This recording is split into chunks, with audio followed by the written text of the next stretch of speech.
real end, not a ceasefire, an end. He was also asked about that post that you referenced, urging people to evacuate Tehran. He says he just wants people to be safe. President Trump left the G7 summit early, skipping high-level discussions in Canada to return to Washington. But what awaited him wasn't just a foreign crisis, it was a dual-front war.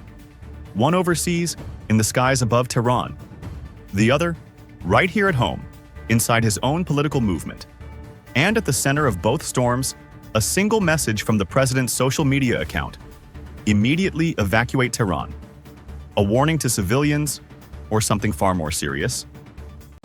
We start this hour in the Middle East, where Israel and Iran have attacked each other for a fifth consecutive day. By the time Air Force One touched down in Washington on June 17th, Israeli airstrikes had already entered their fifth consecutive day. The Israeli Defense Forces claimed responsibility for killing a senior IRGC commander in western Iran, inside the capital. Iran retaliated within hours, launching over 20 missiles at Israeli targets. Most were intercepted, according to the IDF. But it was Trump's response that grabbed global attention. A bold social media post urging the immediate evacuation of Tehran, a metro area with more than 13 million residents. He later told reporters the post was simply to keep people safe.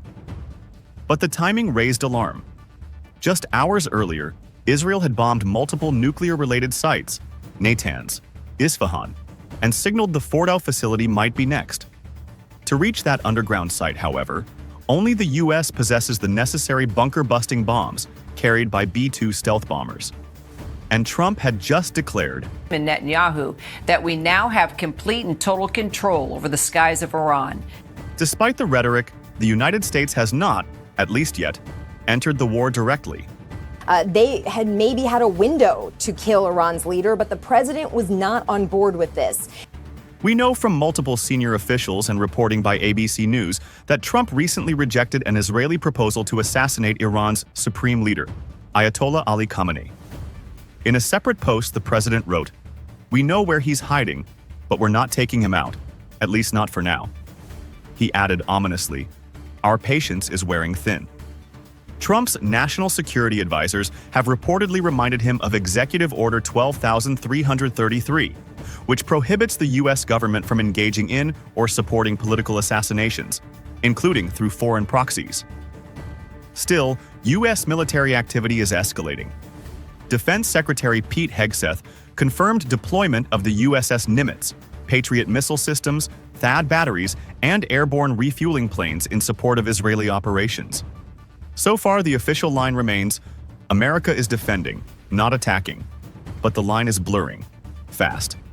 With you, President Trump's approach to the conflict between Israel and Iran has divided his supporters. While missiles fly over Tehran, Trump is facing a different kind of fire at home. The MAGA movement is splitting in two. On one side, you have Tucker Carlson and Steve Bannon urging Trump not to repeat the mistakes of Iraq and Afghanistan. They accuse him of betraying his promise to end forever wars, and even call his stance complicit. Trump responded by mocking Tucker as kooky on Truth Social.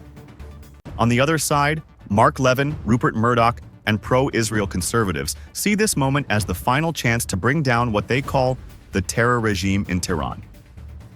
Meanwhile, Congress is pushing back. Representative Thomas Massie, a Republican from Kentucky, has introduced a measure to block the president from ordering unilateral strikes on Iran. The reminder is clear. Only Congress can declare war, a constitutional check that's now gaining bipartisan support. Trump's position? Still in flux. He wants to coordinate the outcome but not be dragged in. He wants to control the strategy but not own the consequences. Trump says he wants a real end, not a ceasefire. But what that real end looks like is still dangerously undefined. If he lets Israel finish the job alone, he risks losing control. If he joins in, he crosses a line many Americans, including his own base, warned him not to touch. So when Trump says, evacuate Tehran, it may not just be a message to Iran. It may be a reflection of his own political position, stuck between war and restraint and running out of time to choose. Well, Tom, ever since President Trump left that G7 summit early to focus on the geopolitical situation in the Middle East, that has been the #1 question. At the White House, President Trump is weighing using U.S. aircraft and bombs to strike Iran's nuclear facilities. One president left a summit, another capital caught fire. When President Trump walked out of the G7 meeting in Alberta, the world was focused on diplomacy. But over Tehran, the skies were already beginning to change. As Israel launched strikes on Iranian nuclear facilities, Trump returned to Washington and posted a series of statements asserting that the United States had full control of Iran's airspace and knew the location of Iran's top leader. There was no formal declaration of war, no calls for peace either. Just a dangerous gray zone where the United States and China, each backing opposite sides, were quietly shaping the outcome of a war neither of them started. Shortly after Trump's departure from the G7, Israel carried out targeted strikes across Iranian territory, hitting nuclear and military facilities. Iran retaliated with missile launches toward Israeli cities. Most were intercepted, but several struck near Tel Aviv. Civilian evacuations began in Tehran as human rights groups reported hundreds of deaths and tens of thousands displaced. At the White House, Trump met with his national security team in a closed-door meeting. No formal statement followed, but online he demanded Iran's unconditional surrender and emphasized American surveillance dominance over the region. Though the U.S. had not officially entered the conflict, pressure was mounting. Lawmakers began calling for congressional oversight before any offensive actions could be ordered. In Europe, divisions emerged. France and Germany condemned Iran's response, but refrained from criticizing Israel's initial actions. Other Western leaders expressed concern that military escalation could spiral out of control. At the same time, several Arab states began urging for diplomatic resolution, warning of long-term regional instability. Neither Washington nor Beijing has signaled a desire for direct war. But the realities on the ground suggest otherwise. The U.S. has reportedly been supplying Israel with advanced military assistance, intelligence, aerial refueling capabilities, and potentially bunker-penetrating bombs needed to strike deeply buried Iranian facilities like Fordo. On the other side, China has stepped up diplomatic support for Iran, reinforcing trade links and coordinating with international bodies like the Shanghai Cooperation Organization and BRICS. Although both the U.S. and China officially deny involvement, the deepening support each side lends, military or diplomatic, is quietly shifting the balance. The conflict is beginning to resemble a proxy struggle, with strategic interests overshadowing direct confrontation. China always try to solve the problems in the framework or under the framework of the United Nations. China has now moved from silence to direct criticism. Beijing condemned the Israeli strikes, but its strongest words were reserved for Washington. Through its foreign ministry, China accused the United States of fueling the conflict, calling its actions reckless and warning that threats and military pressure would only worsen the situation. Without naming Donald Trump directly, Chinese officials described recent U.S. rhetoric as pouring oil on an already burning fire. This message was echoed by Chinese state media and diplomats speaking at international forums, framing Washington's posture not as peacekeeping, but as provocation. At the same time, China reaffirmed its support for diplomacy. It ruled out sending weapons to Iran and instead focused on pressuring global institutions to respond through legal and multilateral channels. Beijing's position remains clear. It will not intervene militarily, but it will resist any escalation that threatens regional stability. And it sees Trump's current posture as a dangerous accelerant. Donald Trump has positioned himself as both a deal-maker and a hawk. He claims to want a permanent resolution to the conflict, but his approach, grounded in military threat and diplomatic ambiguity, is creating more questions than answers. Meanwhile, China is working from the sidelines, shaping outcomes through diplomacy, economic influence, and quiet leverage. Neither nation has fired a shot, but both are already altering the course of the conflict.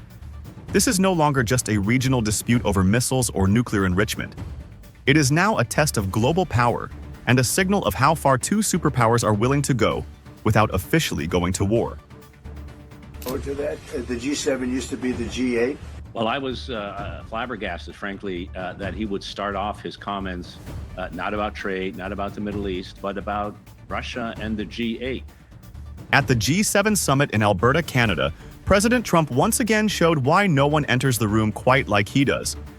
As global leaders gathered to discuss war, sanctions, and multilateral priorities, Trump turned the conversation upside down with just one remark. G7 used to be the G8, he said. G8, Barack Obama and a person named Trudeau didn't want to have Russia in. And I would say that that was a mistake, because I think you wouldn't have a war right now if you had Russia in. And you wouldn't have a war right now if Trump were president 4 years ago. And with that, Trump wasn't just revisiting the past. He was proposing a new future, one that might include Russia, or even China. A G8, maybe a G9? For Trump, this isn't about sentiment, it's strategy. He sees the removal of Russia from the G8 in 2014 not just as a symbolic loss, but as a breakdown in communication. Without Putin at the table, there's no deal to be made, no leverage, and no channel to de-escalate the conflicts that have since followed. Putin speaks to me, he doesn't speak to anybody else. He doesn't want to talk, because he was very insulted when he got thrown out of the G8. Trump argues that by pushing Russia out, the West lost one of its few remaining diplomatic levers. He believes it pushed Moscow closer to Beijing, forming a bloc that now challenges U.S. and Western influence from Ukraine to Iran. What he's proposing isn't a return to the old G8. It's a reconfiguration, a forum that's less about shared values and more about direct access. The G7 was designed to bring together advanced democracies. Shared principles, rule of law, liberal markets. Trump views that as limiting. In his calculus, you negotiate not with allies, but with adversaries. That's why he said he wouldn't mind if China joined. In his words, you want people you can talk to. This reflects a broader shift in Trump's worldview, from ideological consensus to transactional power politics. Sitting across from rivals, in his view, is not appeasement, it's a strategy. A way to strike deals on trade, on supply chains, on security, without having to conform to a common political doctrine. And it's no accident that these comments came after a private meeting with Canadian Prime Minister Mark Carney. While Carney focused on structure, institutions, and complexity, Trump made it simple. I'm a tariff person. He wants a platform where trade-offs can happen. Fast, clear, without endless communiques. That's the essence of his G8 or G9 vision. Bad idea. I don't mind that. If somebody wants to suggest China coming in, I think we suggest. But you want to have people that you can talk to. The potential impact of such a shift is significant. From Trump's perspective, the upsides are clear. It reopens diplomatic lines with Russia and possibly China, two powers central to most global flashpoints today. It gives the U.S. added weight in reshaping supply chains and trade terms, especially with energy and critical minerals in play. And it reinforces Trump's preference for bilateral leverage over multilateral consensus. But the risks are just as real.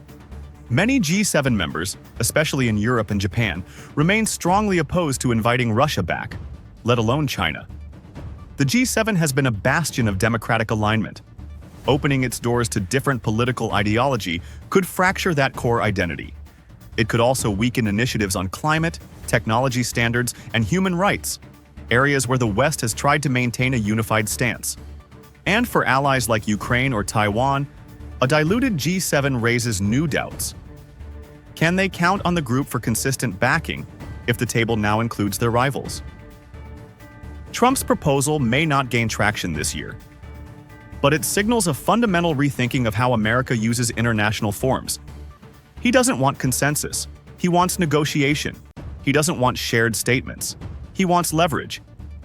And if the G7 does become a G8 or even a G9, it won't be a reunion. It will be a reset, on Trump's terms.